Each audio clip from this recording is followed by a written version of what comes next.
So in this Robinhood tutorial video, I will be showing you guys how to buy BNB cryptocurrency here on Robinhood. So once Robinhood is opened up, I want you to go to the very bottom and select the magnifying glass.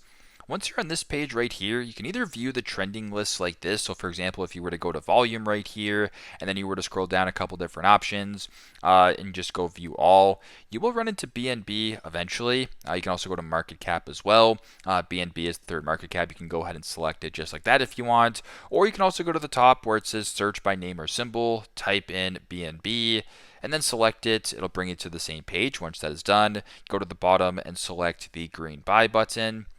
Once you're here, you can go ahead and type in the amount that you want to buy. So in my case, if I wanted to do $10, I will do $10. And if that looks good to you, go ahead and press review.